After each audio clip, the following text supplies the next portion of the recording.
2, 3. Good morning, good morning, good morning. Hi, Tracy. I'm Tracy K, and I am the Joyful Voyager. And today we are going on another joyful voyage with a dear friend and a connection. Now, if you watched my, I think it was one of my last video last week, I was talking about how to make lasting connections. And it's because of the connection I made with Martha, which I'm going to introduce her in a minute, but with my guest this morning, we started out, we met, we both serve on the board of a learning center, and we got to know each other that way, and we've become friends. So as we've gotten to know each other, I learned some things about her, and she has a very heartwarming story this morning, which is the topic of this morning's video. By the way, this is going to be a double header. I have Martha on this morning talking about how travel built a family. That's the topic for this video.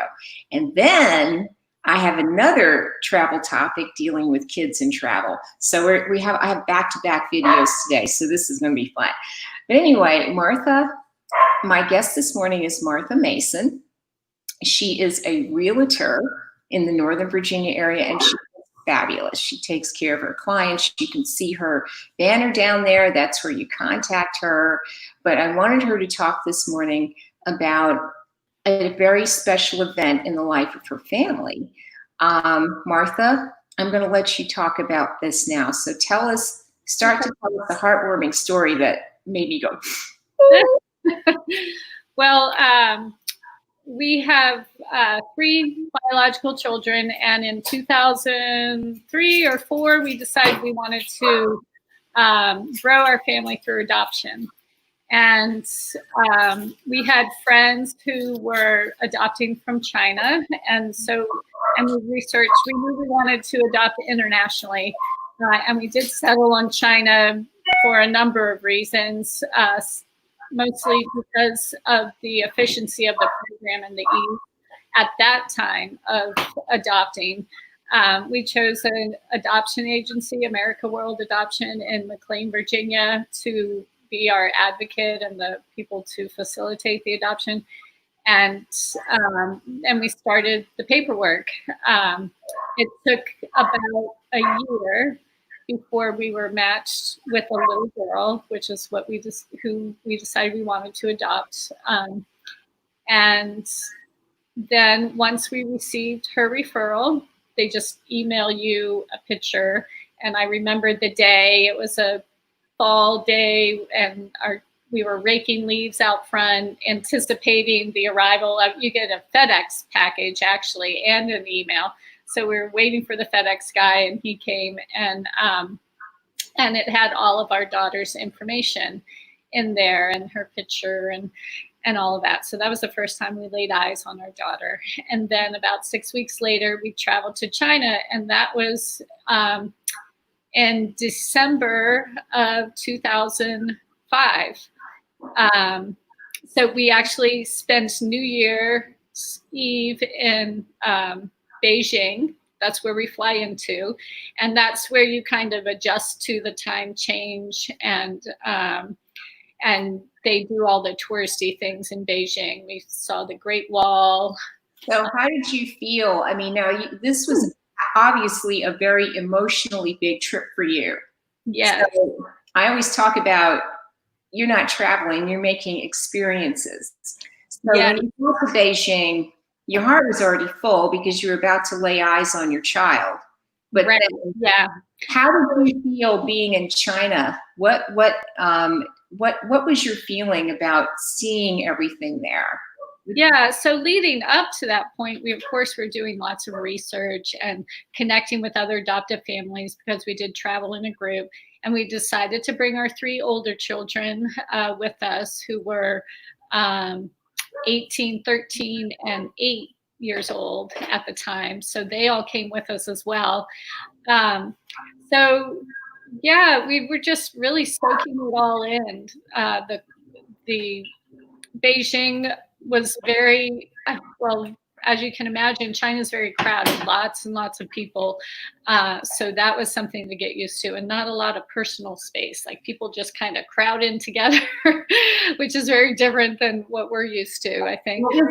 Okay, so being in America, we eat our Chinese food, and we have our favorite places where we eat it. Now, tell me what it was like having food in China.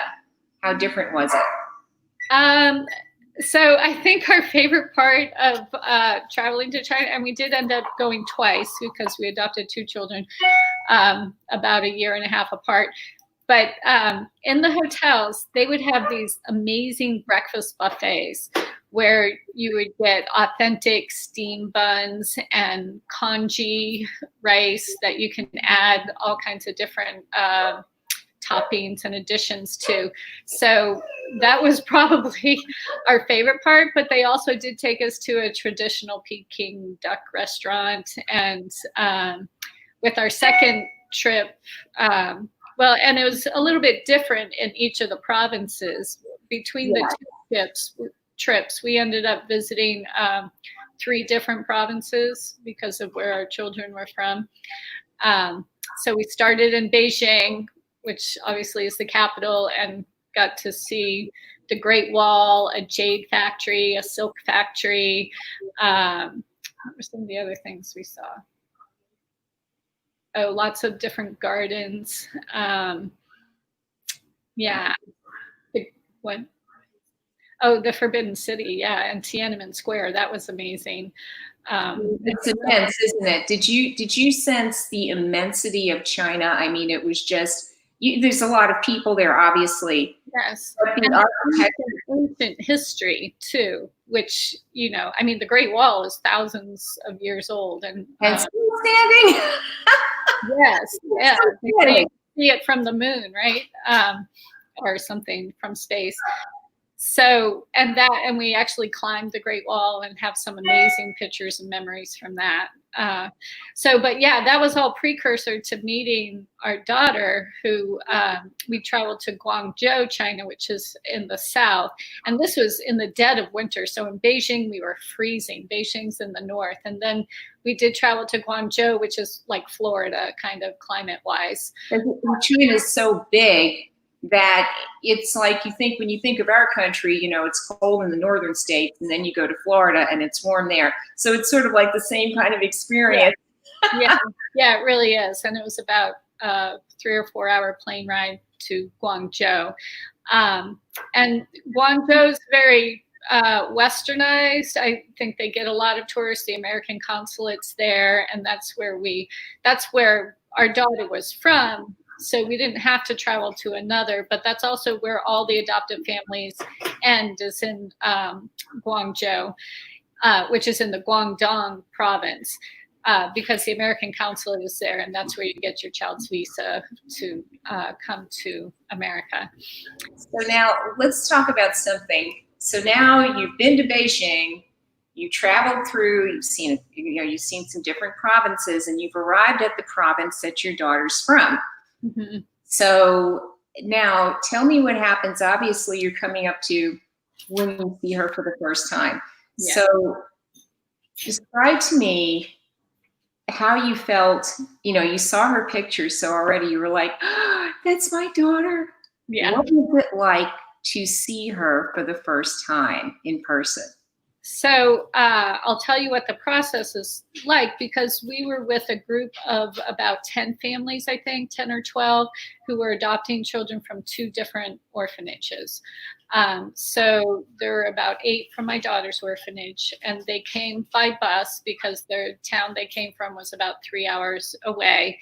And they were all dressed in a similar outfit.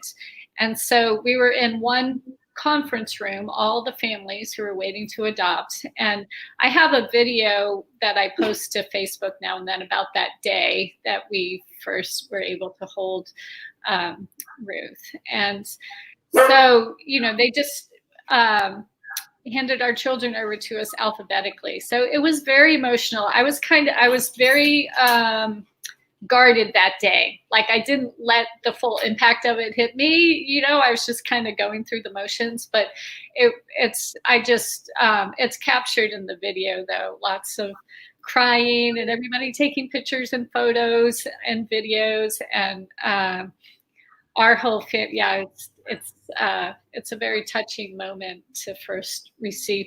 And for some reason, all of our children that we received, they were very quiet. Sometimes the babies cry a lot. In our case, they were not. They were kind of just taking it all in, which was interesting. How old was she? She was 14 months. Okay, so she was walking by that point. Well, no, she wasn't. She was a little behind in her Okay. so she wasn't walking. She had all her teeth though. Walking, you can take care of it. She's got her teeth. That's a good thing. All the babies were between like 12 and 15 months old, I think. So at this point now, you have your baby daughter. Yeah. And your heart is so full. Like you know, it's interesting that you say that. You know, I just sort of just went through it. I didn't really show a lot. I think it's shock in a way, but it's a good shock. And I think it's the way it's. Did you feel like, I know when I've been through moments like that are so emotionally huge, that it feels like you're in a movie watching yourself? Does that make sense? Yes, very surreal. Yes. It's surreal. It was a shock, and this is how we kind of cope with big moments, happy or sad. Yeah. And so I think when you say, well, I really didn't show much, it's probably because you were just getting through the immensity of it. Yeah. So, but when you held her, I mean, at some point, come on now, at some point, did you have a crying jag later? Did you cry for joy? I didn't. My daughter, who was with us, she got very emotional, and my oldest son was also kind of emotional too, and so it was very sweet. And my husband was in awe, and she was very. She immediately, like, you take her in your arms, and she immediately like grabbed my neck and was like holding on for dear life. It was interesting, and she was just just kind of observing and looking at each other, and just trying to there's a whole process of attachment and. But you know what though? I mean, I don't pretend to know what's in the mind of a 14-year-old. A 14-month-old. Right. 14 with Yeah. But I'll bet that she had to feel love coming from you. And that might be why she did that, because she knew babies instinctively know, a child knows when they're loved and they're wanted. And it was like, you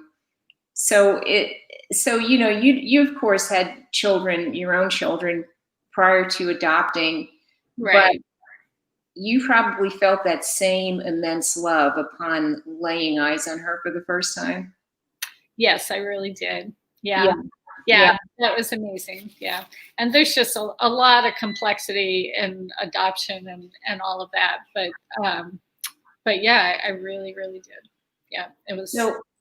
So now we also, in our discussions prior about this, so you were there. How long did you stay in China before you were able to bring her home? It was 2 weeks. You spend 3 days in Beijing, and then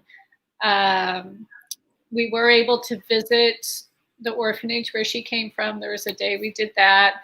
The guides, they keep you very busy with events and things to do, and there's nice downtime too, though, to just be with the baby. But it's all leads up to a ceremony at the American consulate where they make you promise to raise your child as an American and things like that. So, and it was when we were there, and that was like the day before we come home, that my husband says, I think I could do this again. And I was like, oh yeah. You did.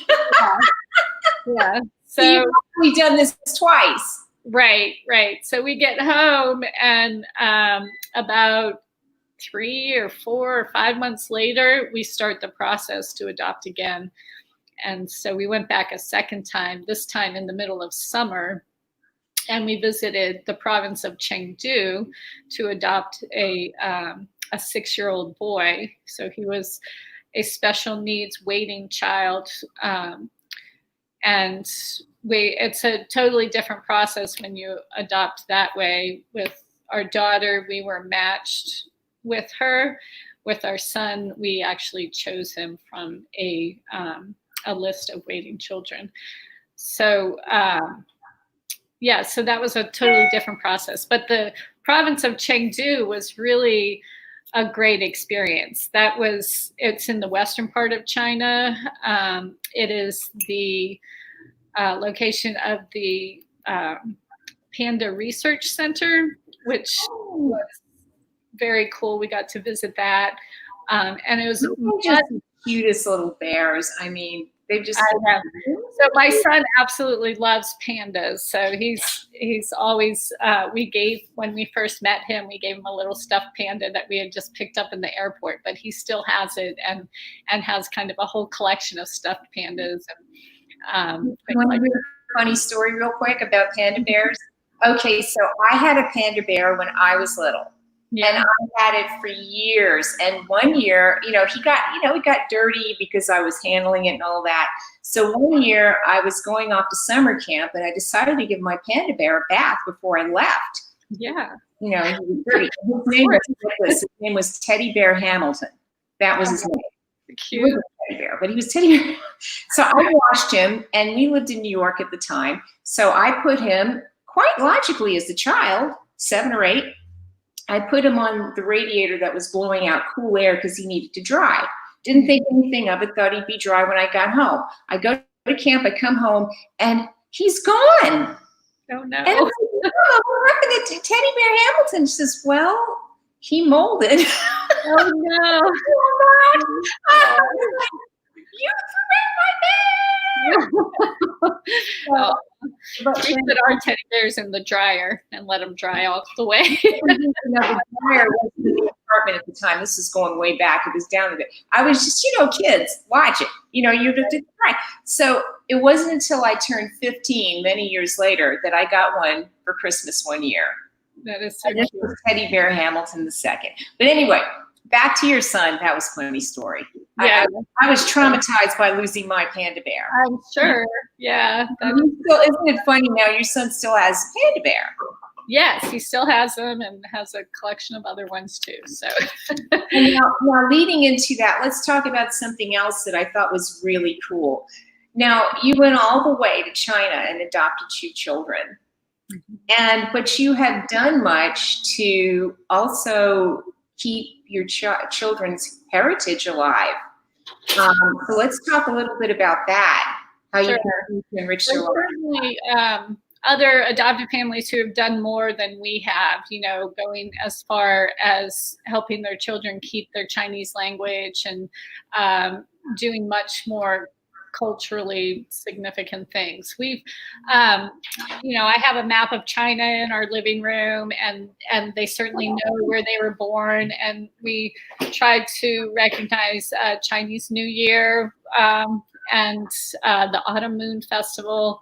But other than that, we haven't done a whole lot, but we certainly talk about all things China. And my son's very interested in, we love food in general and Chinese food in particular. And he likes to watch lots of, he knows the different cuisines and, where they come from in China, Cantonese as opposed to Szechuan food and things like that. So, and they are both interested in finding more about their DNA heritage, which there are some variations in China, though the majority are of the Han population. And we've done, I just let them kind of lead in as far as how much they want to know and keep alive. Do they have an interest in going back to visit? Yes, so that is one thing we would love to do sometime. And I know there are adoption groups and families who go back to do a heritage group where they can visit, the actual orphanage they came from and learn about the province they were from. That is something we'd love to do sometime. And we'd love for you to plan it for us. Oh, I'd love to do that. Yeah, you can take a whole group with you. I could set you up. Yeah. Let me ask your friend something. Now, you mentioned your son loves, he knows about the different cuisines in the different provinces of China. Now, having had the food in China and having come back to the United States, I bet you're spoiled now that you've had the real thing. Well, I think they do a pretty good job here. You can find a good restaurant here that serves pretty authentic Chinese food.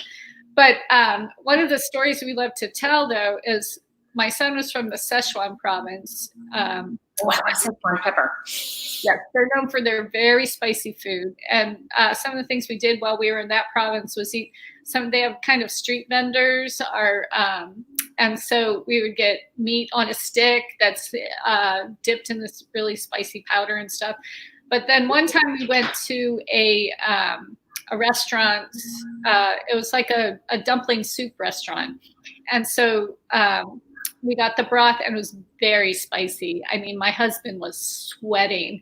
And my son, at 6 years old, just ate it like it was nothing. Oh, like, he was brought up on that spicy food. And had no problem with it. So and to this day, he still likes the really spicy stuff. So that's definitely a part of him. Now, when you guys were in China, I mean, obviously you saw the immense sights, the Great Wall, the Forbidden City, all of those things. But did you get a sense of how the Chinese people live and their philosophy? So our guide with my son, we got to know her very well because he was we weren't with a group that time. We were only with her. So do you mean like religion and philosophy or just just the way that they live and the way that they think? That's always fascinating to me when you go to a country. Yeah. There's a way of doing things. Like, they seem to me to be very serene. You see them appreciating, things that maybe, as Americans, we rush by. I mean, when they go in gardens and they do the Tai Chi. Yes. Yeah. We saw that a lot. Yeah. I'm sure that very, what's the word I'm looking for? Very controlled and disciplined and all of those things. And we did see a difference within the provinces, like Beijing being the capital. There are many government run stores. It seemed like they were overemployed, some of the stores, and they all wore uniforms and things like that. And then in Guangzhou, it was very kind of westernized. There was a very European feel, actually. There was a little island called Shaman Island, which was a British colony. It's closer to Hong Kong as well. So there was that. So you could see the geographic differences, within the country. Chengdu was very kind of modern and hip and seemed like a younger population and very more capitalistic, a lot of independently run side businesses and things like that. They were all, it was interesting. Good, nice people, very accepting. Sometimes my daughter was a lot blonder when she was younger, so it's very unusual to see blonde people in China. So she would get a lot of stares, and a few times people would come up and want to take our picture and things like that, which was kind of funny. Whoa, you didn't know you were going to be a celebrity in China, did you? Yeah, no. Yeah. So, but yeah, very nice people overall. Yeah. So, I hear one of your four-legged children. Yeah, he's trying to get in. We'll let him. Oh, yeah. They have their opinions too, I know. Yeah, they do. Yeah, so, I mean, your story is so heartwarming to me because it built your family. I mean, you had a family, and this, you know, you completed your family. Yes. And you went a long distance to do it. Those kids, and just imagining how it was from the perspective of the kids, the children, when you pick them up for the first time, they probably felt such immense love. They probably knew instinctively that they were safe. And for them, it has been a big journey too. So they have had, so there's enrichment on both sides. Yes. You Yeah. have been enriched by their heritage from China, and they have been enriched from your heritage here in America. Certainly. Yeah. So, I mean, and what a wonderful thing. And that's probably one reason we have such a great connection, because you have the biggest heart. You have, you know, everybody has an incredible story in them. And you have just shown me that. I mean, we met each other, you know, you knew me, I'm on the board, you know, I do travel and I do wellness and all that. And I knew you were a real estate person, but because we made such a real connection, Yeah. you were able to share that with me. And that touched me, you know. Well, thanks. I appreciate you reaching out and being interested in it all. No, and I appreciate you being on the show. So how's the back here in America? Helping you with the real estate business? Yeah. So real estate, surprisingly, has held its own through the quarantine. There's certainly been an adjustment and shift in the market, although we're still seeing very low inventory, but there are enough buyers for that inventory, and we could use more homes to choose from. So if anyone wants to list their home, let me know. Because Martha at goplatinumgroup.com. And she's very responsive, and she'll, you know, you've already seen where Martha will travel any distance to get something. She's great. Going the extra mile. When you're looking for a home, there is nothing she won't do. She will cover your home. She will journey for your home. Yeah. So I want to thank you so very much for being on the show this morning and for sharing your story. I have been so honored to do this interview and to hear your story again. Thank you. Thank you, thank you, thank you. I hope you have a wonderful, wonderful day. We're going to sign off now. Okay. This is Tracy and Martha saying goodbye. And I have a second part coming up here in a minute, so hang around. I will. Thank you so much. Thank you. Bye. Bye-bye.